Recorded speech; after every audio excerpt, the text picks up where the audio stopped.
Marc au chapitre 6. Jésus partit de là et se rendit dans sa patrie. Ses disciples le suivirent.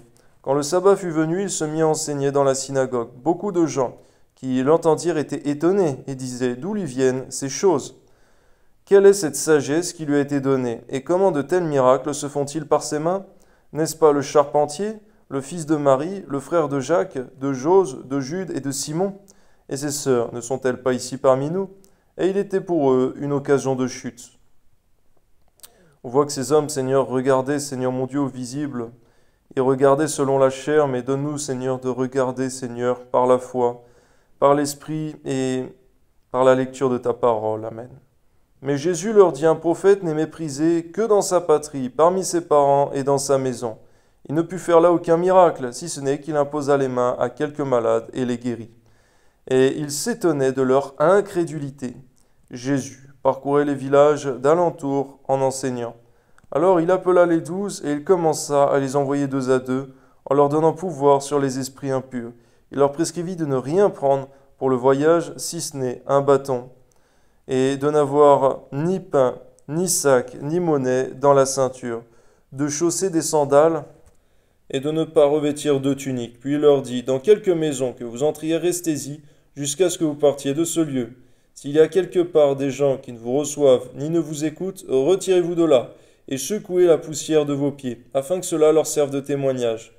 Je vous dis en vérité que ceux de Sodome et Gomorrhe seront traités moins rigoureusement que cette ville-là au jour du jugement. Ils partirent et ils prêchèrent la repentance. Ils chassaient beaucoup de démons et ils oignaient d'huile beaucoup de malades et les guérissaient. Le roi Hérode entendit parler de Jésus, dont le nom était devenu célèbre. Et il dit: Jean-Baptiste est ressuscité des morts, et c'est pour cela qu'il se fait par lui des miracles. D'autres disaient: c'est Élie, et d'autres disaient: c'est un prophète comme l'un des prophètes. Mais Hérode, en apprenant cela, disait: ce Jean que j'ai fait décapiter, c'est lui qui est ressuscité. Car Hérode lui-même avait fait arrêter Jean, et l'avait fait lier en prison à cause d'Hérodias, femme de Philippe son frère, parce qu'il l'avait épousée et que Jean lui disait: il ne t'est pas permis d'avoir la femme de ton frère. Hérodias était irritée contre Jean et voulait le faire mourir. Mais elle ne le pouvait, car Hérode craignait Jean. On voit, Seigneur, que ce même esprit de Jézabel, d'Athalie, Seigneur mon Dieu, et de tout ce qui a été mauvais, Seigneur mon Dieu, chez les femmes dans l'Ancien Testament, était aussi en Hérodias, Seigneur mon Dieu.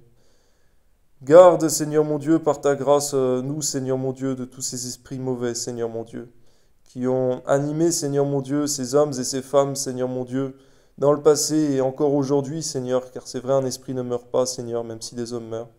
Que ton nom soit béni, Seigneur, de nous de toujours être animés pleinement, entièrement de ton Esprit Saint, Seigneur, afin de faire, ô Dieu, ta volonté, Seigneur, durant des jours sur cette vie sur terre. Amen. Mais elle ne le pouvait, car Hérode craignait Jean, le connaissant pour un homme juste et saint. Il le protégeait, faisait beaucoup de choses selon ses avis et l'écoutait avec plaisir. Cependant, un jour propice arriva, lorsque Hérode, à l'anniversaire de sa naissance, donna un festin assez grand aux chefs militaires et aux principaux de la Galilée.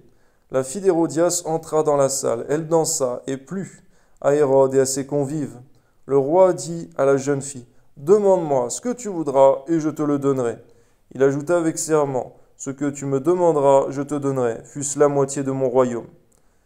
On voit, Seigneur, que les œuvres de la chair sont toujours opposées à celles de l'esprit, Seigneur mon Dieu, et aussi, Seigneur mon Dieu, marcher par la foi ou marcher par la vue sont toujours opposés, Seigneur, car on va voir la conséquence que cela a. C'est vrai, Seigneur, que de diriger, Seigneur, lorsqu'on marche, Seigneur, par la chair et par la vue. Amen. Étant sortie, elle dit à sa mère: que demanderai-je? Et sa mère répondit: la tête de Jean-Baptiste.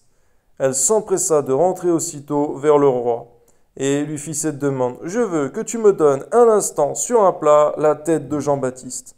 Le roi fut attristé, mais à cause de ses serments et des convives, il ne voulut pas lui faire un refus. On voit, Seigneur mon Dieu, que cet homme malheureusement avait la crainte pour sa fierté, et la crainte des hommes plus que la crainte de Dieu, Seigneur mon Dieu, en cédant, Seigneur mon Dieu, à cette demande. Et aussi, Seigneur mon Dieu, on voit combien, Seigneur mon Dieu, il ne faut pas s'engager par ses paroles, Seigneur mon Dieu, avant de t'avoir consulté. Amen. Il envoya sur le champ un garde avec ordre d'apporter la tête de Jean-Baptiste. Le garde alla décapiter Jean dans la prison et apporta la tête sur un plat. Il la donna à la jeune fille, et la jeune fille la donna à sa mère. Les disciples de Jean, ayant appris cela, vinrent prendre son corps et le mirent dans un sépulcre. Les apôtres s'étant rassemblés auprès de Jésus, lui racontèrent tout ce qu'ils avaient fait et tout ce qu'ils avaient enseigné. Jésus leur dit, venez à l'écart, dans un lieu désert, et reposez-vous un peu, car il y avait beaucoup d'allants et de venants. Il n'y avait pas même le temps de manger. Ils partirent donc dans une barque pour aller à l'écart dans un lieu désert. Beaucoup de gens les virent s'en aller et les reconnurent. Et de toutes les villes, on accourut à pied et on les devança au lieu où ils se rendaient. Quand il sortit de la barque, Jésus vit une grande foule et fut ému de compassion pour eux, parce qu'ils étaient comme des brebis qui n'ont point de berger, et il se mit à leur enseigner beaucoup de choses. Comme l'heure était déjà avancée, ses disciples s'approchèrent de lui et dirent, ce lieu est désert, et l'heure est déjà avancée, renvoie-les, afin qu'ils aillent dans les campagnes et dans les villages des environs, pour s'acheter de quoi manger. Jésus leur répondit, donnez-leur vous-même à manger. Mais ils lui dirent, irons-nous acheter des pains pour 200 deniers, et leur donnerions-nous à manger? Et il leur dit, combien avez-vous de pain? Allez voir. Ils s'en assurèrent et répondirent 5 et 2 poissons. Alors il leur commanda de les faire tous asseoir par groupes sur l'herbe. Et ils s'assirent par rangées de 100 et de 50. Il prit les 5 pains et les 2 poissons, et levant les yeux vers le ciel, il rendit grâce. Puis il rompit les pains et les donna aux disciples, afin qu'il les distribuasse à la foule. Il partagea aussi les 2 poissons entre tous. Tous mangèrent et furent rassasiés. Et l'on emporta 12 paniers pleins de morceaux de pain, de ce qui restait des poissons. Ceux qui avaient mangé les pains étaient 5000 hommes. Aussitôt, il obligea ses disciples à monter dans la barque et à passer avant lui de l'autre côté vers Bethsaïda, pendant que lui-même renverrait la foule. Quand il eut envoyé, il s'en alla sur la montagne pour prier. Donne-nous, Seigneur, de savoir toujours aussi nous mettre à l'écart, Seigneur mon Dieu, régulièrement, Seigneur, pour passer du temps dans ta présence, Seigneur. C'est toi qui nous renouvelles et nous fortifies, Seigneur. Amen. Le soir étant venu, la barque était au milieu de la mer, et Jésus était seul à terre. Il vit qu'ils avaient beaucoup de peine à ramer, car le vent leur était contraire. À la 4e veille de la nuit environ, il alla vers eux, marchant sur la mer, et ils voulaient les dépasser.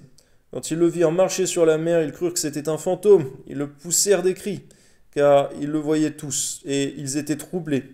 Aussitôt Jésus leur parla et leur dit, rassurez-vous, c'est moi, n'ayez pas peur. Puis il monta vers eux dans la barque, et le vent cessa. Ils furent en eux-mêmes tout stupéfaits et remplis d'étonnement, car ils n'avaient pas compris le miracle des pains, parce que leur cœur était endurci. Après avoir traversé la mer, ils vinrent dans le pays de Génézareth, et ils abordèrent. Quand ils furent sortis de la barque, les gens, ayant aussitôt reconnu Jésus, parcoururent tous les environs, et l'on se mit à apporter les malades sur des lits. Partout on en apprenait qu'il était, en quelques lieux qu'il arriva, dans les villages, dans les villes ou dans les campagnes, on mettait les malades sur les places publiques. On le priait de leur permettre seulement de toucher le bord de son vêtement, et tous ceux qu'il touchait étaient guéris. Alléluia. Gloire à Dieu.